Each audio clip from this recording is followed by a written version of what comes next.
TFA fam, welcome back in. It's been a minute. Took a little hiatus, but we are back. Senior Bowl just wrapped up. We went to the Rolodex and brought in the best in the business, Derek Brown, over at Fantasy Pros. You know, over there, he was down there. Can we clip that? Can we clip that, Kev? Can I replay that on a loop? I just want to know if that can happen. I need that in my life.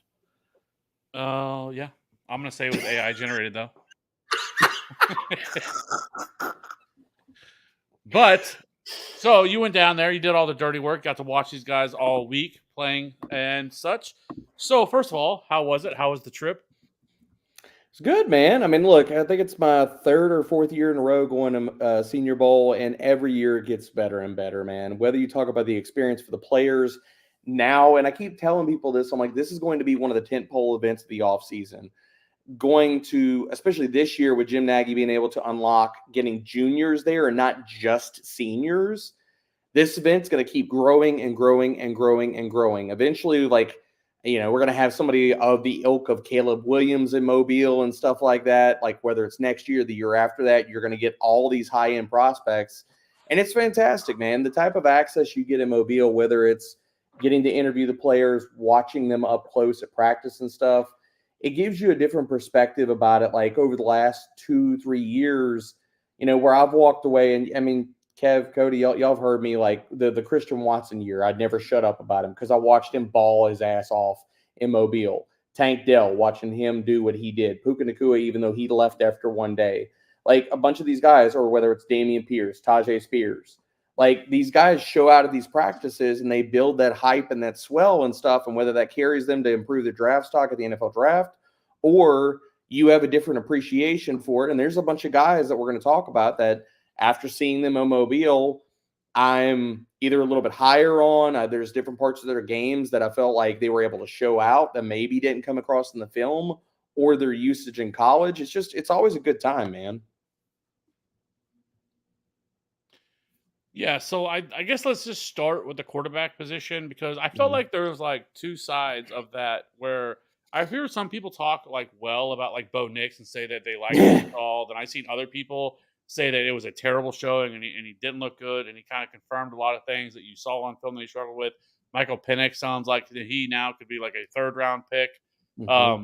What did you? I guess for you, who were your biggest risers, or were there any risers at quarterback, and what are your thoughts on those two? Because those two were kind of the headliners. It sounded like Spencer Rattler maybe had himself the best weekend of all the quarterbacks there as well in terms of the risers. But what were your thoughts on that? Yeah, I mean, I agree. I think Spencer Rattler, if you're looking at the quarterback that helped himself the most as far as like draft stock and what we could see out of him as far as skill set, Rattler had easily the best week out of it. And for a guy that I walked into the process, and I don't dislike Spencer Rattler. You just have to understand what you're getting out of Spencer Rattler. Like the tools are okay. They're not like, oh, amazing. He just has some of those moments where you're just questioning the decision-making. Some moments were on his film, and this transpired even in practices to where he has these YOLO moments, and you're just like, what in the absolute hell are you doing, dude? Like, so that's part of his game. Now, can that be a plus in the sense of playmaking ability going outside of structure? Yes. The problem that is, though, is that like Spencer Rattler's decision-making kind of waxes and wanes. My best comp for him has been Gardner Minshew with a little bit better arm. You're literally watching him on the field, or you're watching the film and you're like, why did you do that? And that's just part of his game, man. So I think he's a guy that really helped himself. And especially from the outside looking in, knowing some of the preconceptions from media and his history and stuff, you know, we can all remember like, you know, all the interview clips way back when he was, you know, balling out in college, and some of the things he said or didn't say, things like that. He was so eloquent in all of his interviews, handled himself extremely well with the media. And I think that's part of the process, you know, and maybe that doesn't really move the needle as far as like we're talking about on-field play. But I think Spencer Rattler really, really helped himself as a guy that really probably saw him probably going in like the fourth, fifth round of the NFL draft as a developmental guy. I think he's cemented himself into that fourth round conversation. Maybe a team loves him and takes him in the third round. That wouldn't shock me because we see more of these NFL teams taking shots on quarterbacks in the middle rounds, hoping to land on, the next Tom Brady, Brock Purdy, whatever name you want to throw out there. But more NFL teams are doing this. I mean, we saw Jake Haener and other guys go in the middle rounds that I'm not saying they didn't deserve it, but we were surprised at the time.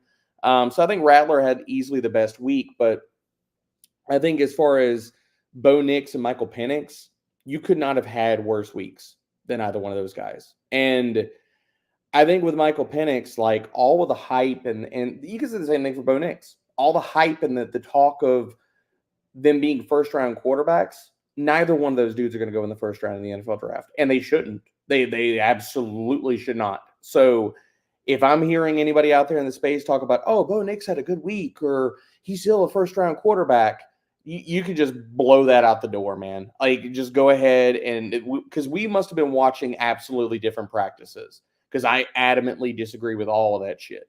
Because Michael Penix, my big concerns when I evaluated him and I wrote up all my quarterback primers for Fantasy Pros, they're still live on the site, is that the arm talent's real, but you also look at a lot of these guys coming from these collegiate systems, and there's a bucket of them specifically talking about Senior Bowl guys that you could put into this whole entire conversation. Joe Milton, Michael Penix, Spencer Rattler, and Bo Nix, as far as these guys that they were asked to operate in quick passing offenses, really like predetermined reads, three-step drops, get the ball out of your damn hand. And it's either I'm going to my first read or I'm scrambling or I'm throwing it out of bounds or I'm checking down. And there's really not a fourth option of, oh, maybe there's a second read I should go to.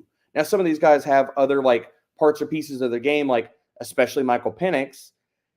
He has a late trigger, man. It's a slow trigger. If he's not getting the ball, like it's three-step, boom, three-step, boom, three-step. Oh shit, my first read is covered. And then a guy crosses his face. Oh wait, there's one. Pew. Like outside of that, he's got some serious problems about processing and getting the ball out on time. And you saw those things transfer to Mobile for Michael Penix. Now you saw flashes of the arm talent. There were two throws that I can remember right off the top of my head. One of them was an over-the-shoulder throw to Malachi Corley in red zone. I think it was either red zone drills or maybe just 7-on-7, where you're like, oh, there's the arm talent.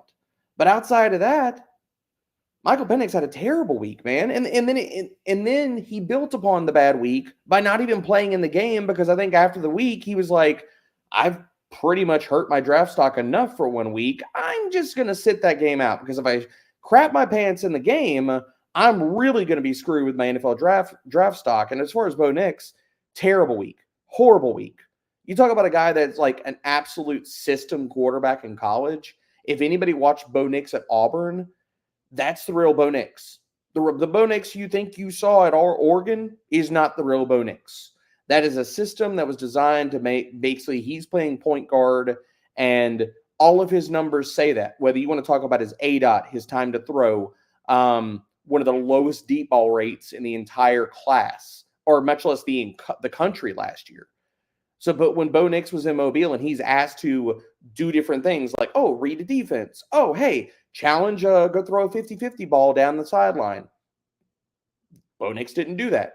He literally challenged, it was him and Joe Milton on day 2 of who can complete the fewest passes. And people want to talk about, oh, well, Bo Nix had a really good day 3 and he did good in red zone stuff. I'm sorry. I don't give a shit about Bo Nix hitting a running back leaking out on a wheel route inside the 10. Like, Teddy Bridgewater can do that shit.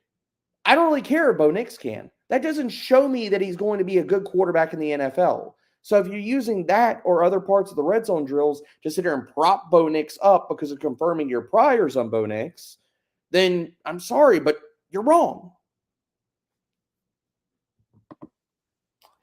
Debra, so for dynasty rookie purposes for drafts, who's your QB4 after the top 3, and then like I guess in super flex drafts, Like, when is like the earliest you would consider taking them? Now, obviously, we still have to get landing spot and draft capital and in this mix, but like, I guess just in general, where do you sit with QB4? Who is it, and like when would you look to take them?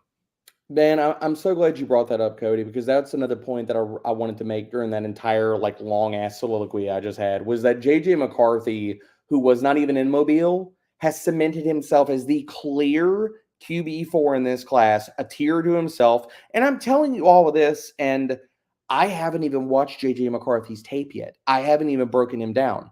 But because of the terrible week that Penix and Bo Nix had, they're not even in that conversation. Bye. See ya. See draft capital. I'll see you on maybe day 2, possibly day 3 of the NFL draft. Probably day 2. I'm not going to get too out over my skis. I think they're round 2 guys, and maybe some stupid NFL team takes one of them in the second round because that's what NFL teams do. But I think JJ McCarthy is the only guy that's still in that type of first round conversation in Superflex rookie drafts. Outside of that, Bo Nix and Michael Penix, I'm going to avoid them like the plague. I'm going to bury them in my rookie ranks. I want people to take wide receivers, tight ends, whatever. Name a position, any position.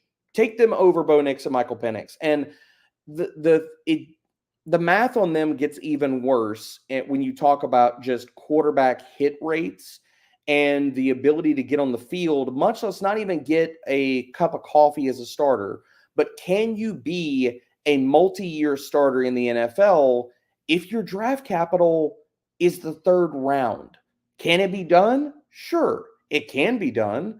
But the other thing is there is a lot of stuff that needs to go perfect for a quarterback to outkick his draft capital and be a multi-year starter. And we've seen this how many different years, guys? I mean, pick your flavor du jour of the last few years. Gardner Minshew. Oh, he's going to be a thing. He wasn't. Oh, Davis Mills, he's going to be a thing. He wasn't. Who else? Let's pull out Sam Howell. He's going to be a thing for multiple years. He's not. It continues every single year. So if you do take those guys in dynasty rookie drafts, they get the starting cup of coffee for that year. Trade them immediately. And I look at those guys as round 3 quarterbacks. So I'm avoiding them because that type of draft capital, good luck.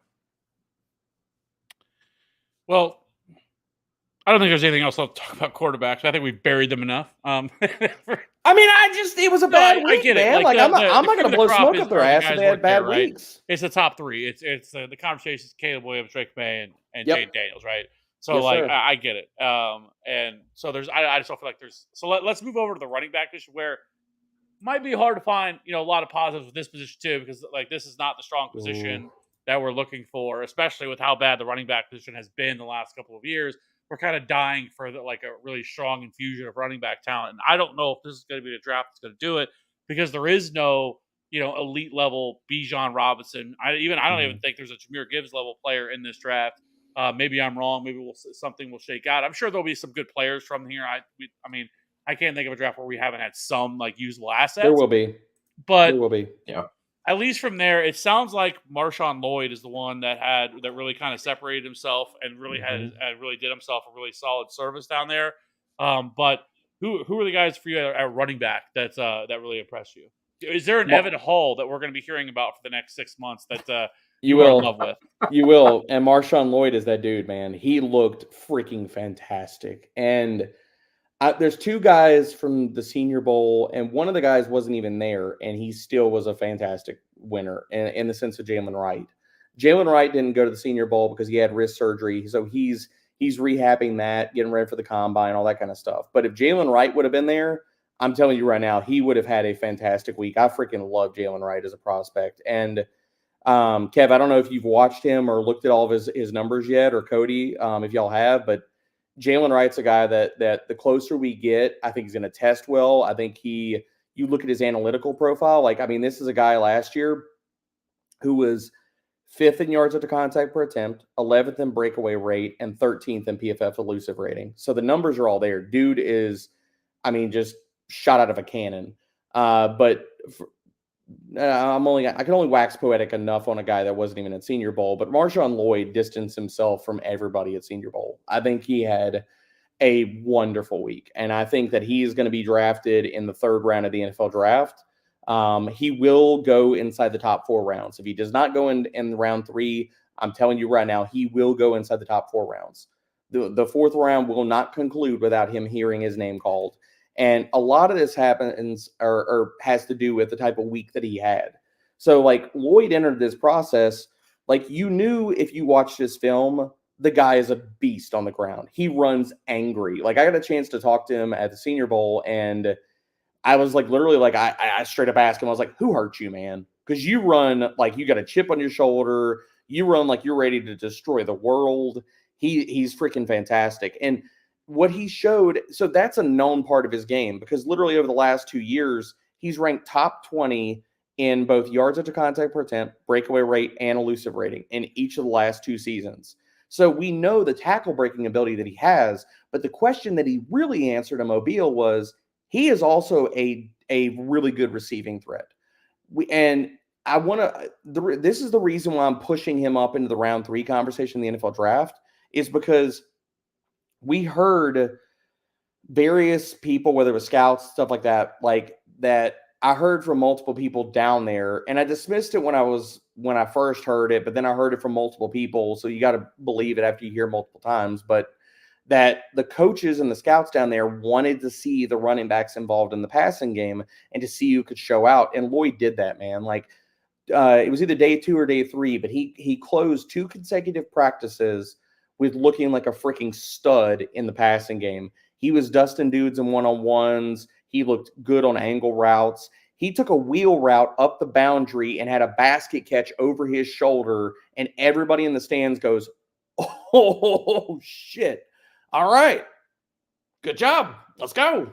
So Lloyd is it's basically it's him, and then there's the whole rest of the pack of dudes. And there's other guys that look good that we could talk about there, but I really want to hammer on Lloyd as a guy that I will be trading into rookie drafts this year to draft Marshawn Lloyd.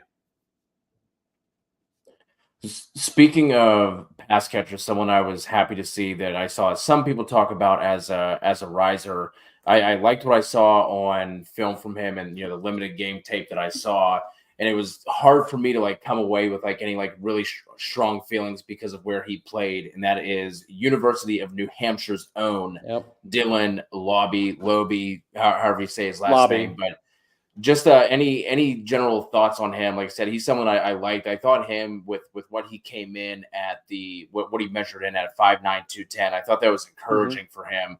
But like I said, it was hard to like really have any strong opinions whenever he's out there just busting heads against teams like Monmouth and Stony Brook. So just any general thoughts on Lobby? I think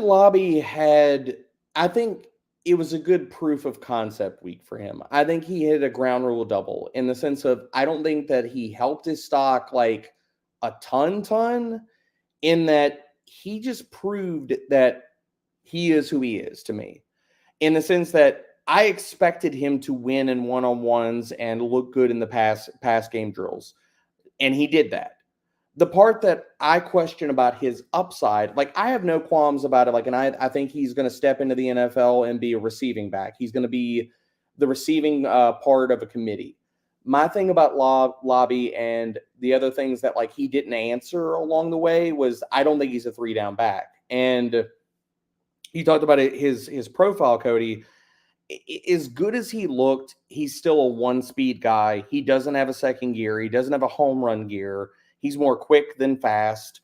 And so for me, I mean, and some of these things I saw in his profile before I went there and when I wrote him up and when I watched his film, but he didn't show me anything on like whether it was early downs. And the good thing about this year in Mobile, and I can say this for being there multiple years, is that in previous years, the running backs were hard to kind of evaluate because you're looking at like the 7-on-7s, guys are just flailing. They're kind of playing flag football. They're touching guys like, like as far as like, oh, here's your tackle. Okay, you're down. Play's dead. Like this year, you saw some guys kind of getting after it. And I'm not saying full on, like, let's play, round robin, like let's get in the ring and sit there and knock the shit out of each other. Like that didn't happen, but you saw guys were actually tackling and stuff. And we were getting a little bit more of a sense of, okay, what is this guy's burst? Okay, can he get skinny? And you saw a little bit more out of the running backs. And for Lobby, I mean, as a guy that over the last 2 years, I don't want to get out over my skis over a guy that if amongst all FBS and FCS running backs with at least 100 carries, he's ranked 205th and 237th in yards after contact per attempt. So I think he is who he is. He's going to be a passing down back. And really, I didn't walk away like in love with him. But two guys that we could talk about, though, that like they changed my mind a little bit about. And I mean, that was Cody Schrader and Ray Davis. Ray Davis had a really damn good week. And the thing, I didn't get a chance. I wanted to interview Ray Davis so freaking bad, but I couldn't find him at media day. I couldn't find him after practice. I did not get a chance to talk to him. But if you turn on Ray Davis tape, and everybody knows like Ray Davis has been around for forever, you can go back and watch 2019. You go back and watch 2020. If you watch those years of film versus 2023, Ray Davis looked like a different dude. And whether that's like, I think personally, and I got nothing to compare this against, but I think he cut weight. I think he got more serious in the weight room. And I really wanted to like pull him aside and ask him about this, because you look at his tape in 2019 through 2021, 2022, and he was a volume back. He was more of a grinder. I was like, I don't see a ton. And then I flip on 2023 and I'm like, oh shit, this dude's got some burst. Like he's got a little bit more of a second gear. Like he's got some more shimmy and shake at the second level that like, if you watch 2019, you didn't see that. And then he goes down to Mobile and the dude's looking smooth in pass game drills. He's running routes. He looks pretty good there. He had a one-handed catch in 7-on-7 where I was like, oh, damn, go Ray. Woo. And so he's a guy that I think like vaunted himself from UDFA round 6 conversation, and maybe he sneaks in round 5 now. And for me, like, you're just hoping for a chip in a chair as far as like on an NFL roster and giving him a chance to compete and go out and earn more snaps. I think Ray Davis really helped himself this week. And Cody Schrader was a guy that I definitively walked into Mobile lower than consensus on. And he did nothing but, I'm not going to say prove me wrong, but show me different parts and facets of his game in Mobile. I'm not going to say that he was explosive or he was lightning fast, shot out of a cannon, anything like that. But Cody Schrader is smooth as butter, dude. Like, whether you're talking about his moves in traffic or getting downhill, gap runs, like diagnosing and having the short area agility to hit the right hole or to make something happen if the hole is not there for him, he showed that in Mobile, and he also showed that in the pass game. His routes were really good. They kind of surprised me for a guy that didn't come in with like this great receiving acumen, whether you look at just target share, receptions, volume stats, or yards per route run. He didn't have those stats. So really showing those things in Mobile. And the other thing I want to point out about Cody Schrader, seeing some of these guys up close, like in the sense of two guys off the top of my head that like just physically looking at these guys on the field, Tez Walker is rail thin. Dude looks like a freaking scarecrow. So him not being physical in routes, you're like, okay, now I see why. But Cody Schrader, that dude from the waist down is built like he's got like a thick freaking legs, man. He's got cankles. Like the dude is absolutely just stacked as far as like thick legs where you're like, could we use this guy in gap runs or in the red zone and stuff? And I'm like, he's got tree trunks, man. Like he's not a skinny little dude. He's short, he's squatty, and he's like, okay, can he churn out some of those hard fought yards? And I'm like, I think he can now.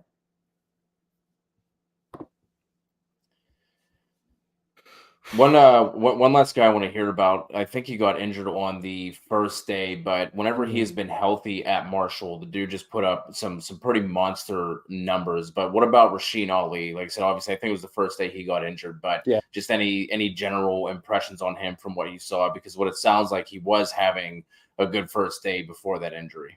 He was, and correct me if I'm wrong, I think it was a ruptured biceps that they reported after something like that. Yeah. Yeah. And so, yeah, he left either after day one or he got hurt towards the end of day one. He was on his way to having a good week, at least from, what you could take away from day one. But I thought Ali was basically, he showed a little bit more burst than I probably gave him credit for on film and things like that. His tackle breaking metrics aren't great. I don't think he's going to be a guy that tests extremely well, like whether it's raw speed or short area agility. So I think for what he was able to do in Mobile, he was probably able to open some eyes from NFL coaches, at least in the sense of could he be a round 6 guy, not a UDFA guy now? I think it's possible. So I really hate that he got hurt because I think he probably was on his way to having a much better week and he could have opened my eyes more in that process. But from what I saw at day one, he had good moments, but nothing where I'm just like, taking the cap off and tipping the cap to him. So, and by the way, Kev, do you have like you seem like you had to collect yourself a little bit after all the Ray Davis talk, or was it Cody Schrader? Then am I missing something here? It was Cody Schrader. But I promise myself, I'm not gonna. He's a Mizzou guy. I'm not gonna. Well, tell me, do you like Cody? Do you like him a lot? I mean, you tell me. What are your thoughts on Cody Schrader? Yeah, I mean, I think that he's probably a day 3 guy. I think more than anything. I felt like maybe he could carve himself out a role as probably. I don't want to say Danny Woodhead because he's not that small, but no, he's not that small, but he's thick, man. I mean, I think the story overall. I mean, he has an awesome story about coming from where he came from, and working his way through and leading the team. He was such a good interview. Like listening to him talk. One of the guys at Media Day asked him, I forget even the question that the guy asked him, but his answer was absolutely fantastic. He went on this long like soliloquy about like, if I want to get to where I want to be, then if I want to do special things in my life is not going to be normal. It's not going to be like everybody else's. I'm going to have to sacrifice time. I'm going to have to sacrifice friendships. I'm going to have to sacrifice sleep. I'm going to have to sacrifice all these things to get to where I want to be. And I understand that. And I'm willing to sit here and put in the time and the effort and the sacrifice to do the things that I want to do in life. And I was like, oh shit, man. Like you're dude. Like I want to see you freaking do well. I want to see a team take a chance on you. I want to see you get your opportunity, man. And so, I mean, he's a guy that like leaving Mobile, I'm actively rooting for. And I agree with you. Like, the one thing about Cody Schrader, like entering the process after watching his film, I think coaches are going to love him. I think he's going to get drafted by a team in round 5, round 6, and coaches are going to freaking love him because he's so damn dependable and he's smart. You're not going to see him miss a hole. You're not going to see him miss a blocking assignment. Maybe he needs some technique and some work in pass pro at times and stuff like that. But he's a guy that is going to work his ass off. And 9 times out of 10, he's going to do exactly what he needs to do on that play, the blitz pickup, whether it's reading the right hole and stuff. He's going to get what's blocked, maybe a little bit more. And if he shows out a little bit more of the pass game utility, again, I think an NFL team, whoever drafts him, is going to freaking love him. Yeah, I mean, he's no Tyler Beatty, is what I'm hearing. Oh, jeez. That's where it came from. I talked myself just coming for the throat, Cody. No, I'm not going to do it this year. With I'll do it next year. I'm saving it all for next year for Luther Burden whenever he comes. Okay. Comes. Well, Luther Burden's probably a dude who's like going in like round 2 of the NFL draft. So look, you're going to get the. Luther Burden will be I think he's going to be a top 15, top 20 pick. Here we go. Yep, there it is. No, he's not wrong. He's not wrong. I'll give Kev shit when he's wrong. He's not wrong about this. I mean, this isn't a Devy show, but like he's the best wide receiver in the country right now, right? Now where we stand, I think he's the best wide receiver in the country. We'll see. Yeah, I mean, I'm not going to push back on you. I think he's good. Anyways, all right, that's a good segue. Speaking of wide receivers, professional transitions here. First of all, like it sounds to me from everything that I've saw that Ladd McConkey, who great name. Sounds something from like the 1800s or something. Sounds like some shit somebody made up just to be a football player, like some kind of like create a Madden player. It sounds like he had himself a weekend, Peaky Blinders character, and then also Roman Wilson also came out and had himself a day and decided he's done. I don't need to do anything else. I've showed you everything you need to see, and I'm leaving. And so, were they the two biggest, guys that, or you felt like had the two best weekend of the wide receivers, or was there anybody else there for you? I think that they're the two guys that had the best week. I mean, I think like if you're looking at anybody's Senior Bowl ranks, how like, where they entered the process or even leaving that week, like Roman Wilson and Ladd McConkey, like definitely early in the top 3 of that group. Roman Wilson absolutely just balled out on day one. I thought day two, you saw some more of the limitations of his game. Like he was asked to run like perimeter routes, more in the boundary, whether it was go routes, double moves, things like that. Like where I'm not going to say like he got jammed up, but you saw corners were able to get their hands on him and gave him problems at the catch point. So, but that's not like something like I'm not damning him, and you could say the same thing for Ladd McConkey, to be honest. Now, I think Ladd acquitted himself to the perimeter a little bit better.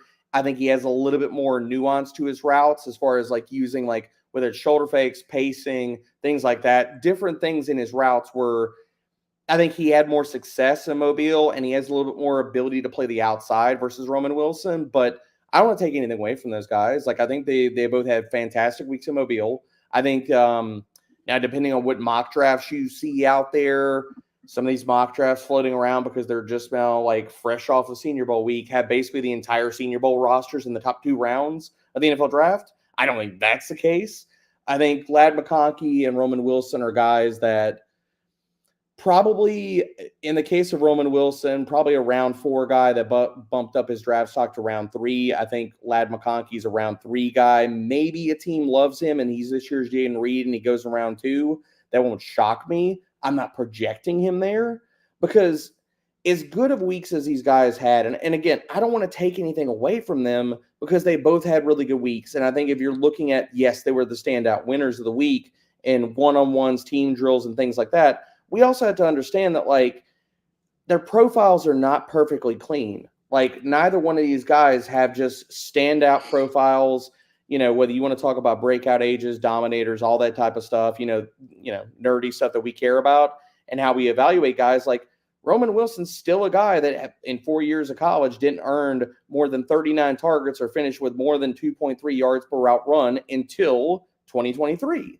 So that also has to be mentioned in how we're going to project into the NFL.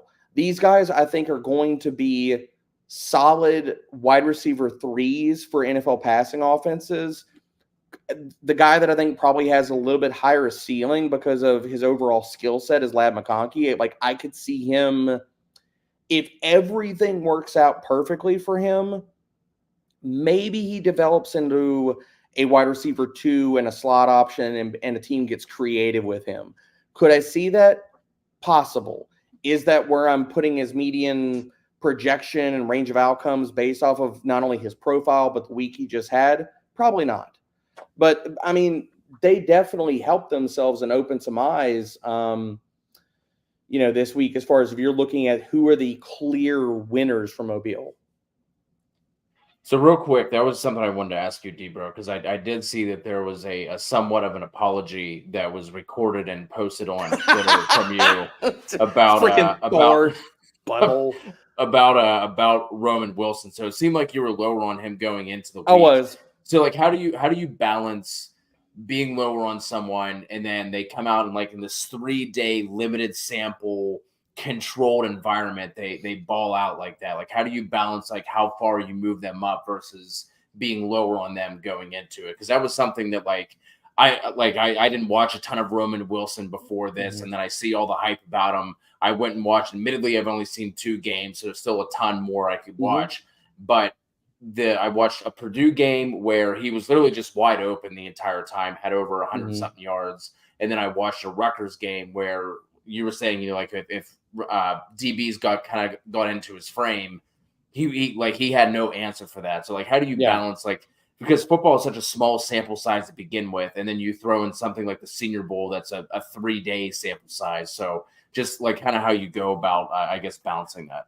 I think so. For me, it comes down to I'm not going to trash and throw an entire evaluation where I've watched 6 or 7 games on a guy and I've looked at his analytical profile. I'm not going to allow 3 days of practice and one-on-ones to make me just trash an entire eval. Now, when I watch a guy in Mobile, and there are varying levels of this too, and I can definitively tell you no wide receiver in Mobile this year had the type of week that Tank Dell had last year or that Christian Watson had when he went to Mobile. Nobody. And I will Nobody had that type of week where literally it was one-on-ones every single day. Cornerbacks are getting cooked on every single freaking rep. Like Tank Dell last year, corners didn't want to freaking match up against him. They tried to put their hands on him. He got past them. They tried to play off him. He burned them underneath. They tried to get up and press him. He took the top off the defense. Nobody could stay with Tank Dell last year. And the same thing was true when Christian Watson was in Mobile.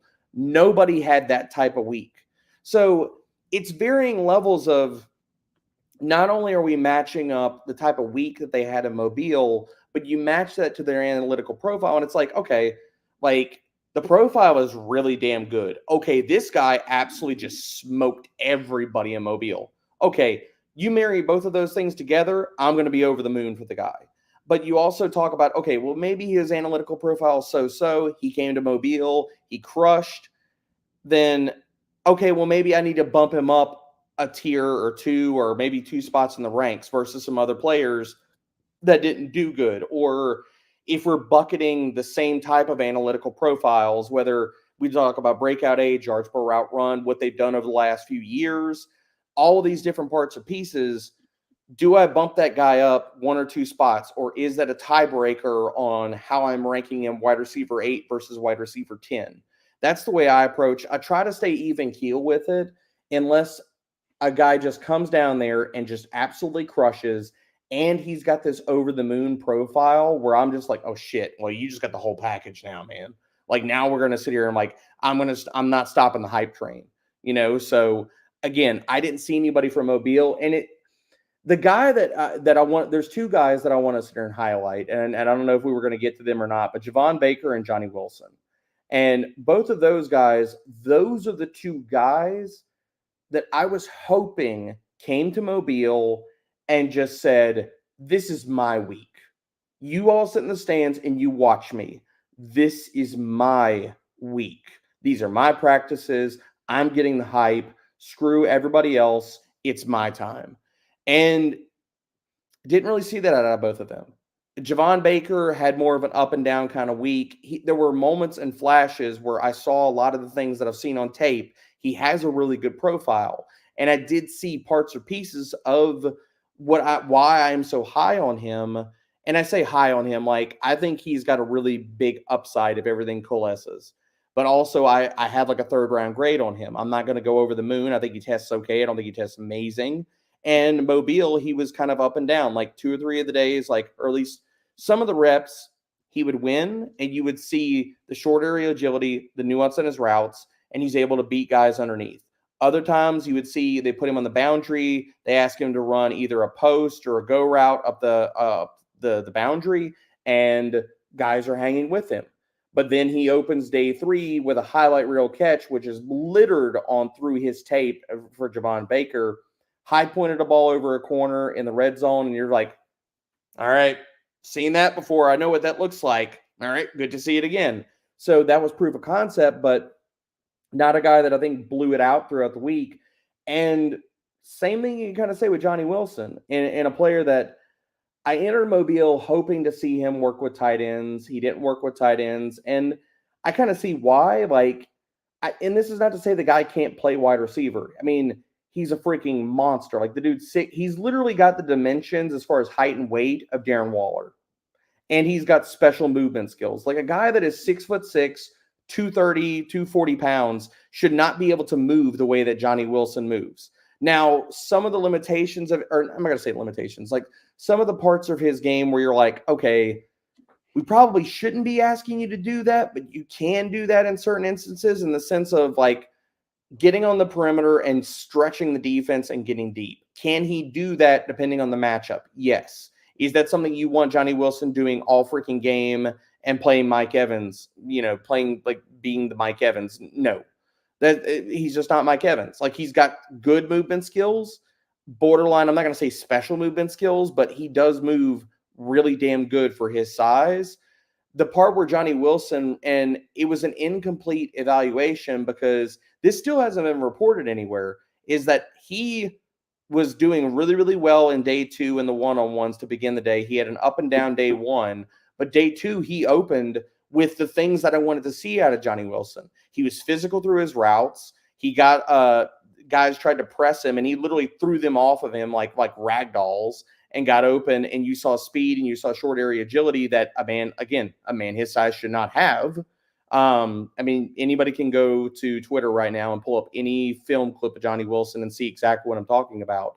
But he started off day 2 winning in one-on-ones and proving a lot of what I wanted to see in Mobile. And then he was a ghost. He didn't finish day 2 practice. And the best that I can come up with is that it was an injury. Now, what said injury was, I don't know. Nothing's been reported, nothing that I've seen. But he left in the middle part of day 2 practice, did not practice on day 3, wasn't even out there suited up at all. And so I don't know what happened with Johnny Wilson.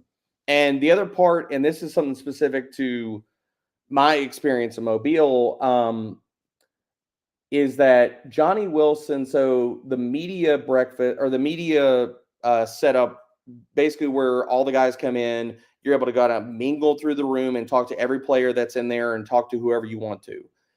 Johnny Wilson was walking down the hall to the convention center where everybody was at and all the players were going and stuff like that. Literally started walking down the hall, and I'm standing out there in the hallway trying to upload a video from the previous session. And I see Johnny Wilson, because you can't miss Johnny Wilson. He's like the only dude that's like built, looks like a skyscraper, walking down the hall in a freaking hoodie. And I'm like, oh shit, well good. I want to talk to Johnny Wilson. I'm going to ask him about what happened on day 2. Is he hurt? Blah, blah, blah, blah. And Johnny Wilson literally got halfway down the hallway, got stopped by somebody, then turned to 180 and took off the other way, and never saw him again. Didn't see him on day 3. Don't know what happened. I can only surmise him an injury, but I got nothing to report that's concrete that says he did get hurt. He saw you and said, fuck this. It could be. Could be. He saw, he's like, oh, They're geez, not doing it. I'm talking to that fool. Ugh, no way. So Kev knows how that feels. I was just going to ask. No, go ahead. Go ahead, Cody. No, Cody, go ahead. Xavier Leggett. Someone looked like day 1 from what I was seeing on Twitter, just had potentially the worst day possible, but day 2 had a rebound and had himself a nice day. I still think there's some things to like there. Obviously, it was disappointing he came in at 6'1" instead of 6'3", which is so weird that we do things like that. Like with quarterbacks, I get it, right? Listed at 6'1", comes in at 5'9". I get it. But like 6'3" to 6'1" for a wide receiver, he still came in at over 220 pounds. Still, when you get him in open space, you can still see the athleticism he has. But for someone like him, what just your overall thoughts on Leggett?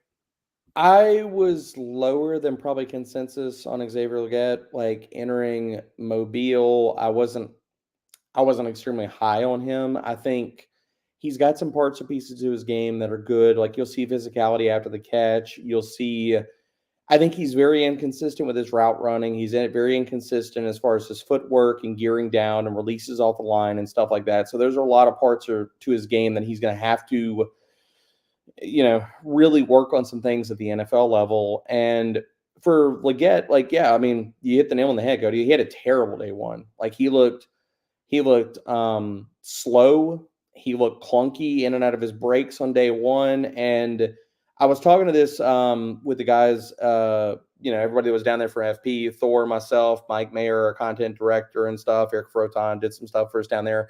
We're all talking in the stands. And I'm like, dude, I think Legett's like not fully healthy because he entered. So on day 1, they have all the gauntlet stuff, like the agility stuff. Guys will warm up. They'll do, like breakdown, go around cones and stuff like that. All the guys are going full bore. Leggett was not. And it's not one of those things like, obviously he wants to freaking show out. He's not going to go half speed if he's fully healthy. But the other part about that is he had a compression sleeve over his left lower leg the entire week. And then we saw on day 3, he goes out with an injury, and it was reported as an ankle. Who knows what it actually was. But he did leave day 3 with an injury and then just kind of watched the rest of practice. So I'll give it to Leggett. Like, I don't think he was fully healthy in Mobile. I think he gutted it out and tried to help himself as much as he could. Now, it wasn't cold down there, but it wasn't exactly like warm and sunny. It wasn't like 80 degrees and stuff. So whether it's a calf, whether it's anything else soft tissue that was bothering him and it wasn't an ankle, then it makes a little bit more sense because he was slow. He did not look like the guy that I had seen on film on day one, but then he comes back on day two. He looks cleaner in and out of his break. He's getting separation on a more consistent basis. Day two is what you wanted to see out of him if you were a truther, if you're a believer in the skill set. And day two is what I wanted to see out of him to prove me wrong. So I'm still kind of up and down on him. I still think that he's probably going to garner a lot of hype. He's probably going to get test decent, but looking at his overall analytical profile and some of the other parts and pieces of, just his week in Mobile, I kind of exit Mobile with how I entered. I'm like, I'm probably not going to be as high on as consensus is on him. And that's fine. We all have to take a stand on players and what we think about them. Was there anybody that you were going into the process that you were higher on that you came away lower on? Oh, man. Jacob Cowing. He's the easy answer. I was sky high on Jacob Cowing entering the process and really liked his tape. I wanted to see, because if you look at his overall profile and how he was used in college, first 2 years, downfield receiver, high ADOT, and then the final 2 years, they neutered him. They dropped his ADOT, used him in the slot, didn't use him downfield. He took a backseat to other wide receivers at Arizona, and he had a really rough week. As a guy that I'm going to have to go back and re-amend my evaluation, because literally in the first line or two lines, first snippet of my eval for him in my primer for Senior Bowl was he can play the outside. And now I walk out of Mobile and I'm like, he cannot play the outside at the NFL. He had a rough week. Corners were able to get their hands on him, push him off his routes. And for a guy that I was hoping he was going to enter Mobile and be able to have footwork and speed and be able to overcome the size questions about him, which those size questions just got even louder. In Mobile, those questions got turned up to 11, not only in his performance or lack thereof in Mobile, but also because he's a guy in college. We talked about this, guys. He was listed at 5'11", 175, and he goes down there and he weighs in and he measures at 5'8", 165. And you're just like, well, shit. Okay, well, now you go from we think you can win at that size to now you're even smaller. I'm watching you in practice and you're not as explosive as I was hoping for. And once corners get their hands on you, you don't have an answer for, and you don't have the raw speed nor the tactician skills to be able to beat press, or sometimes just to beat physicality through a route, like a corner bumping you in the middle of your route and you're seeing him get jammed up. And I'm like, well, shit. I literally, just to let you know the 180 that I pulled on him, and we're talking about entering the process versus leaving the process. Jacob Cowing, how I ranked the Senior Bowl wide receivers entering Mobile, he was my wide receiver too going down there. Leaving Mobile, let me pull this up right now. Jacob Cowing was my wide receiver.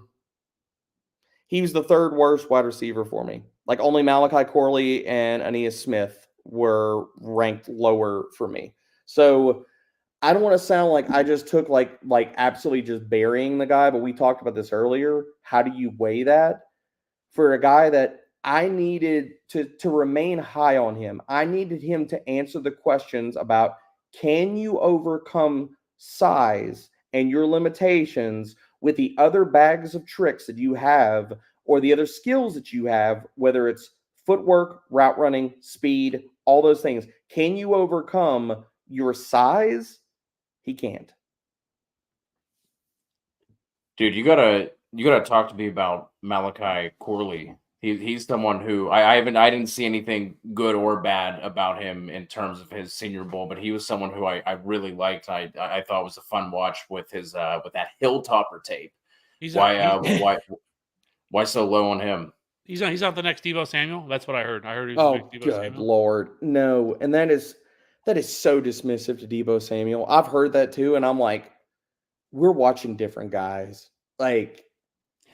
The way I what I saw that too before I watched him, and I didn't come away with that, but like I thought the way that he was used kind of mimicked the way that like Jaden Reed was used this year with the Packers. Is kind of like what I thought was like a better comp versus Debo.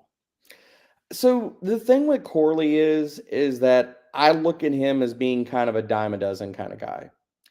If you look at how he was used at Western Kentucky, the reason the Debo stuff gets brought up, and he's got a really good analytical profile, but again, we're talking about you marry the numbers with the film. I wasn't like just blown away by his film. Like I look at him, he's a manufactured touch guy. He's built kind of short and squatty like a running back. And so yes, people are going to sit here and say Debo Samuel. Like I look at him as being like a poor man's Rondell Moore is the way that I look at Malachi Corley. Like I don't think Malachi Corley, like when you translate a lot of the things that he was asked to do in college to the NFL, like is he going to be able to produce the same amount of yak? Is he going to break tackles? Is he going to have does he have the raw ability to produce as well after the catch as he did in college? And that's my biggest problem with Malachi Corley. I don't think he can. And because I don't think he's going to test like amazingly well. Like I think he's going to test okay, but I don't think he's going to just blow it out and you're like, oh shit, like look at this guy. I don't see that coming from Malachi Corley. I think that some of his numbers were helped by the level of competition that he played. I think that if you put him like when we saw him in Senior Bowl, I wasn't impressed that much by his route running. I was able to see corners, like we're able to jam him up at certain points. And I know that he got voted, whatever, bell of the ball. Like I know that, the players voted him that. Like I take that with a grain of salt. Like I don't give a crap. Like, you could tell me like it doesn't matter who got voted what at Mobile. That doesn't matter to me at all. Like I don't care. I just don't look at Malachi Corley as his skill set transitioning to the NFL and being a guy that's going to consistently garner and earn targets and be able to win in the same way that he's won in college at the NFL level. Got it. Last two guys I want to ask you about, just real quick, just brief thoughts on them before we jump over to tight ends and wrap this up. Okay. But just any thoughts on Devontae Walker? I know I heard the Scarecrow comment earlier, and that really broke my heart. I have him in a deep Devy league that I picked up last year. And I just box score scouting. Crushed at Kent State. Obviously had some big blow up games with UNC as well. But I did see that he was kind of similar to Cowing in the sense of like if DBs got their hands on him, he just disappeared from that play. So Devontae Walker, is there any hope for him at all? And then Jamari Thrash as well. No, I don't have a lot of hope for Tez Walker. I look at Tez Walker as the skills that he has is exactly the skills that I saw in Mobile, and he's an inconsistent route runner. You look at a guy that, like, whether it's gearing down on short area routes, earning separation early or late in that aspect, he struggles with that. He struggles with physicality from corners. He struggles with drops. Like he had spots in Mobile where it was either a slant over the middle or in traffic or a contested situation, and he either would drop it or he wasn't getting open. But God damn it, Cody. But like with Tez Walker, I just look at, he's a situational deep threat. Unfortunately, he's a guy that I think could have benefited. And I know he had a lot of the stuff with the NCAA. Probably wasn't realistic for him to go back to college. Think that he would have benefited from another year in college. But I think he's a guy that he's going to get overhyped. I think he's probably going to test well. I think that people are going to look at his game and say, what could he be instead of what is he right now? And I have big concerns about who he is right now as a player and consistently winning in the NFL. Like I just look at him as being, to me, he's a round 4, round 5 guy. He's a situational deep threat. If he ever becomes more than that, I mean, kudos to him. I just don't project it. Jamari Thrash, I like him a lot. I mean, again, we talk about these guys and saying, okay, how do we project you to the NFL? What is going to be your role? What are teams going to ask you to do, and how do you win? I think there's a good bucket of 2 to 3 different guys I'll mention here, and you can put all these guys in the same type of bucket, Cody, in the sense that can they be serviceable slot wide receivers in the NFL? Can they win underneath? Can they beat zone? Can they be a reasonable wide receiver 3 or 4 on an NFL depth chart for a number of years? You could say that about Jamari Thrash. You could say that about Luke McCaffrey. You could also say that about Marcus Rosemy-Jacksaint, who I think if we're looking at all of these guys, Rosemy-Jacksaint is the guy that's going to come in. He's a lunch pail guy. He's the guy that's going to come in, and I really think he's going to surprise people and have like this 8 or 9 year career in the NFL, be a consistent wide receiver 4 in a depth chart, because coaches, this is not going to score us fantasy points, but that dude blocks his ass off. He has been top 15 in PFF run blocking amongst wide receivers for each of the last 3 years. Coming from a big program and stuff, I think all 3 of those guys are going to be serviceable NFL wide receivers. Probably not guys that we're going to ever talk about and be like, okay, they're top 36 wide receivers in fantasy every year. Maybe they're streaming options, but I think they're going to be really good NFL players. They're going to be good pros. Just they're probably not going to put up the box score stuff that we care about in fantasy. I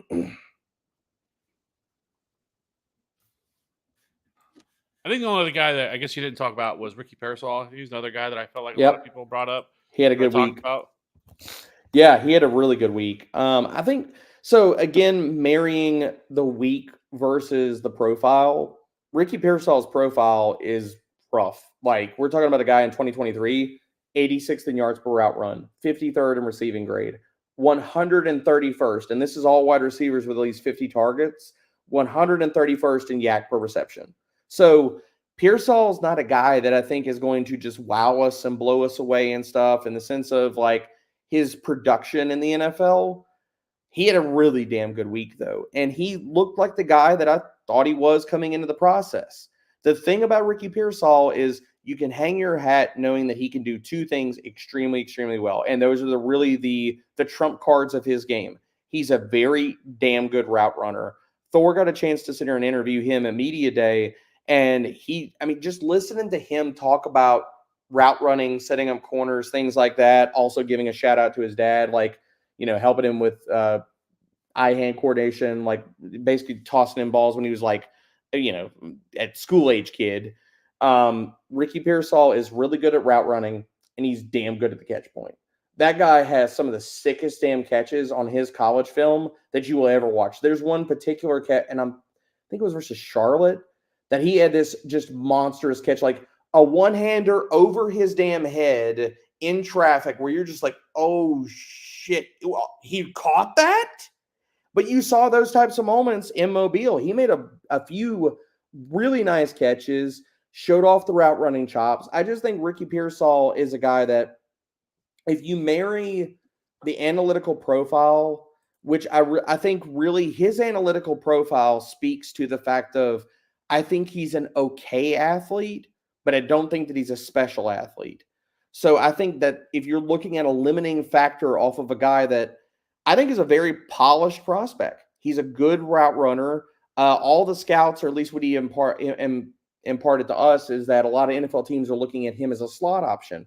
Can he develop and be a wide receiver 3 and a good slot option for an NFL team? Yes. Is he ever going to be a guy where we're talking about just he's blowing up in fantasy? I don't think so. But would that shock me that he has, a Marvin Jones type of year 1 year, and that's not a perfect comp, but like talking like, could Pearsall walk into like an 800 receiving yard, 8 touchdown season, and we're talking about him as a flash in the pan kind of guy? Yeah, I think he definitely could do that. Last wide receiver, just because we brought up the dad helping thing. It's just someone I saw a bunch of split. You're gonna bring up Brendan Rice? We're gonna talk about Brendan Rice. Yeah. Just quick thought on Brendan Rice. Yeah, for everybody out there, yes, Brendan Rice is Jerry Rice's son. Jerry Rice was in Mobile. Jerry Rice was also very, very awesome. He talked to a ton of guys both in the industry and stuff, like on the sideline. Super nice guy.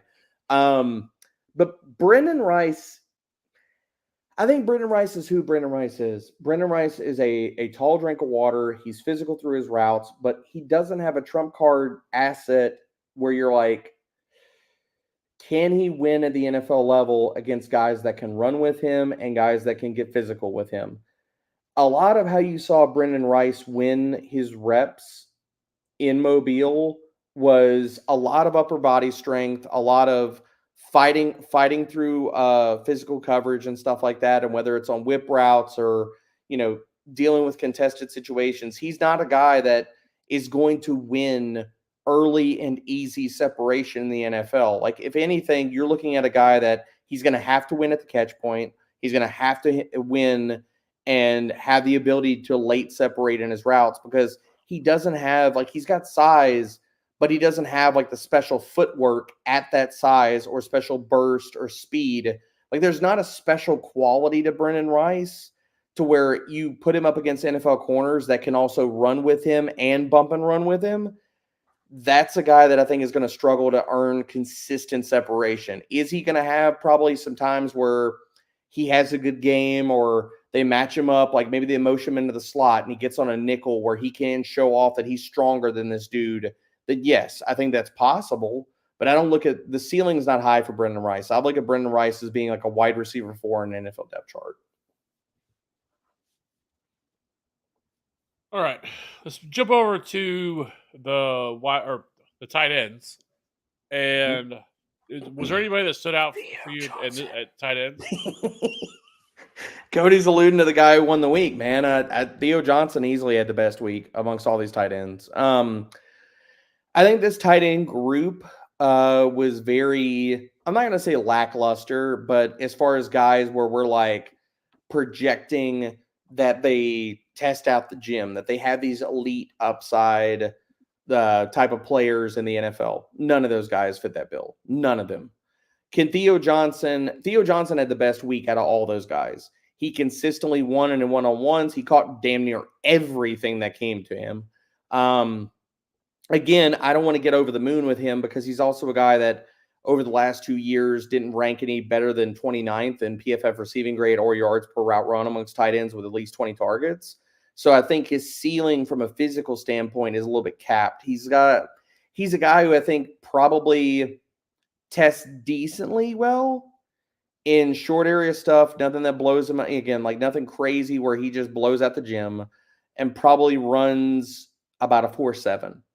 Are those serviceable marks to where he can develop into a very solid, safe third, fourth option, tertiary option in an offense that can beat zone coverage and he could be an underneath guy? Yes. I don't think that he has the raw speed and the ability to like threaten down the seam. So I think that his upside in the NFL is probably capped. He's probably going to be a much better NFL player than he is for fantasy.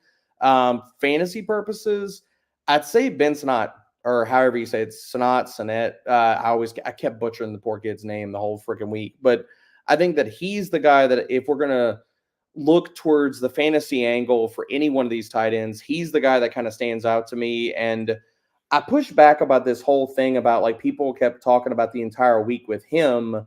Like, is he going to be an H-back? I don't think he's going to be an H-back. Was he used in that quality in college? Yes. But that's only because he can block his ass off, man.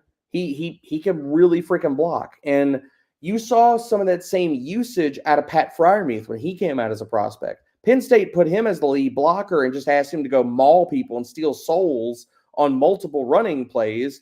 And the same thing can be said for him. So Sinnott is a guy that, like, my comp for him coming out was Dalton Schultz. I think that he could develop into being a trusted option in the passing game. And he's honestly the guy that if we want to peg any one of these guys for fantasy upside, he's the guy that I would mention because, again, we're talking about the analytical profile. 2023 amongst all tight ends with at least 20 targets. He was 10th in yards per route run, 9th in PFF receiving grade. And I also want to work in one more guy here I feel like was one of the most disappointing guys of the week for me, Jaheim Bell. Bad week, all the way around bad week. And when I say bad week, I want to quantify this.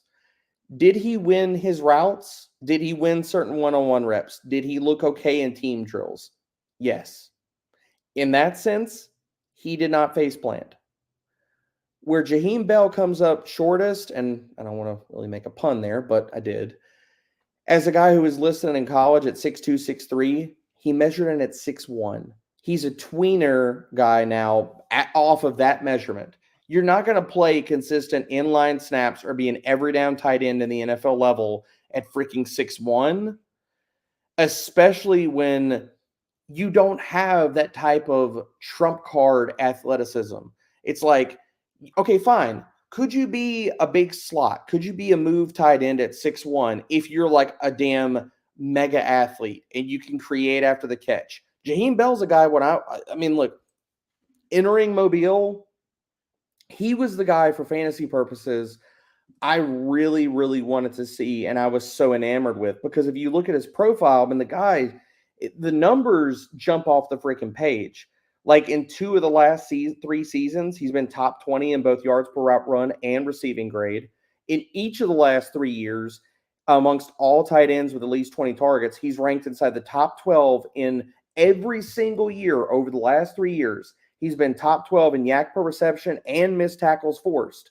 So I was like, well, shit, is he going to be like Jonnu Smith? Is he going to be a guy where maybe he has some move tight end, he's fantasy viability, and then he goes in and he measures at 6'1", and I'm like, oh, and then he goes out there and he looks okay, but he doesn't look explosive or sudden in his routes, and you're just like, okay, never mind, I'm out.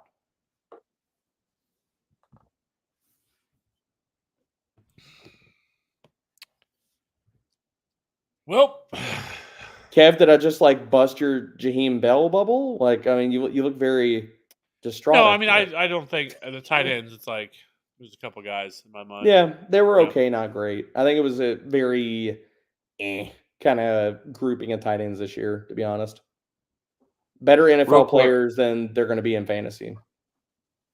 Last thing before we get out of here, I feel like every year for the past like 4 to 5 years, there's been like a small school offensive lineman who's just an absolute mauler who comes out of nowhere, who ends up getting pushed up into like early day 2 type of draft capital. Oh, you're talking about the Cody Mauch corollary? Yeah.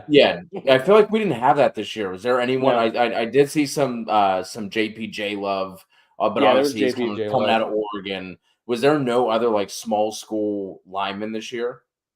No, I mean, as far as the whole small school factor, I didn't see any small school linemen. I saw the JPJ Love. He looked good in one-on-ones. I didn't watch a ton of the defensive guys and the offensive line guys. He's the guy that did stand out to me in drills that I saw.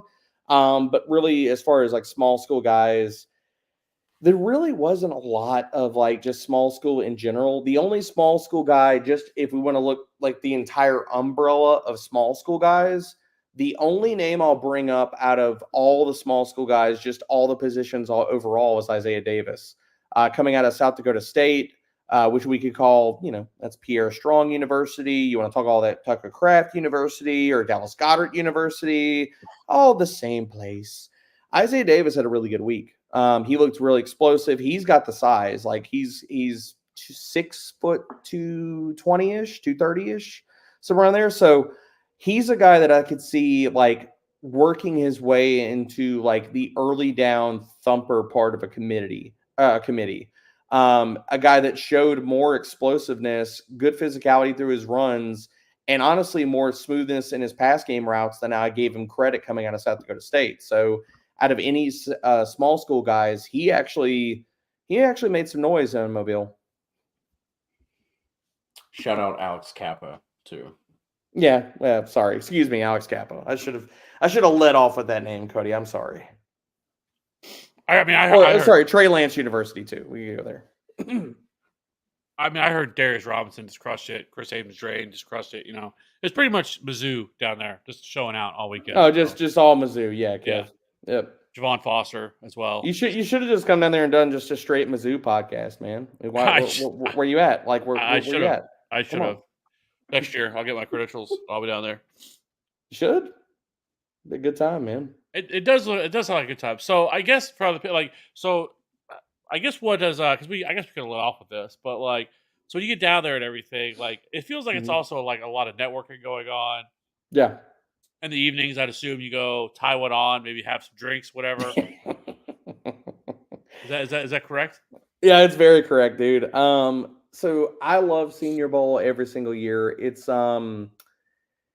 It's a wonderful and it's a tiring experience. It is the entire week. It's fly in, stay out till about 1 or 2 a.m. Usually you're closing down Veets, which is like the local watering hole, or one of the other bars. And whether it's this year, not as much. Like there's been previous years where like I'm sitting at the bar, however many drinks deep, talking to whether it's scouts. Last year, I was talking to multiple coaches from the Carolina Panthers and their secondary. You're sharing Ubers. Shout out to Ray G. I think he shared an Uber flying in there with Mike Vrabel to Mobile. So I mean, dude, it's a really great week. You meet a lot of high profile people, whether it's oh god, just name dropping here. 2 or 3 years ago, met Dan Marino in passing in the hotel, and I was like, oh shit, it's Dan Marino. It's Dan Marino. Had to stop and do like the fanboy thing, get the picture, and have the moment and stuff. So it's a really good networking opportunity. I mean, you meet everybody from whether it's NFL media personalities to scouts, agents, players, positional coaches. Deuce Staley, watching him get hit on by a lot of the local folk in Mobile was a lot of fun. That was great, especially at 2 a.m. But no, man, it's a really fun week. Is much fun. I mean, it's kind of one of those like work weeks where it's like work hard, play hard, So you're out till 2, 3 a.m. at the bars. You're up at 7 a.m., getting ready to hit practice and stuff the very next day. So by the time I come home, usually on Fridays from Senior Bowl the last few years, I'm sunburnt and I'm tired as hell. And I just want to take a full day long nap. I don't blame you. Well, you're out there doing the Lord's work, getting all this information. Trying, baby. So, Trying. we appreciate it. We appreciate you joining us. I didn't say one negative thing about you this show. I mean, no, you didn't. What did you hop off the show a little bit earlier just so you wouldn't say something negative to me? Because I mean, I felt like that was a self-imposed timeout, Kev. Well, I mean, there was so much talk about Cody Schrader. I really had to, I was getting a little hot, a little bothered. Well, I noticed you came back. Are you wearing any pants now? I mean, I wasn't wearing pants to begin with. I don't know what we're talking about that. But yeah, so I mean, you're more than welcome on Thursday night if you have no plans. We're doing the DFS Showdown Super Bowl slate with Maddie. You have nothing going on. You're more than welcome. But then I'm sure I'll tell you your name. Okay. All right, marking it down on the old calendar. Well, that's good because that's our next show. We got that on Thursday night, the DFS show. Love it. Maybe. I don't know. Even Cody, if you want to jump on, we can. I think we'll probably talk some props and stuff because there's not a lot to talk about with Showdown. So just kind of make it a whole thing. For the last game of the year. You can bet, colors of Gatorade, how long the anthem is, depending on what state you're in. Can we get an over/under on how many nude laps that Kev runs around his neighborhood if the Chiefs win? I'm personally setting the line. I'm going to do with a hook, 2.5. National anthem. I don't know how long that is. Under. You don't think he's going to make 2.5 laps around the neighborhood before the police get him? I think he's got more wheels than that, Cody. Come on. I think Kev has one. I think Kev has one good lap in him, and then he's and then he's wheezing in his front yard, about to throw up. Yeah. That's it. It's probably fair. Hammering the under. Well, I mean, okay. Let's quantify this. Nude laps around the neighborhood, but you can wear shoes. I mean, like just the only thing you're wearing is a pair of high top Nikes. It's just Crocs. Put them in the put them in sport mode. Yeah. God damn it. No, if it's Crocs, I'll take the over. Anything else, under. The whole neighborhood somebody is sitting in their living room. It goes to commercial, and all you hear outside is Kev running nude laps around the neighborhood, and all you hear is those Crocs are working overtime, baby. All you hear is squeaking the whole night.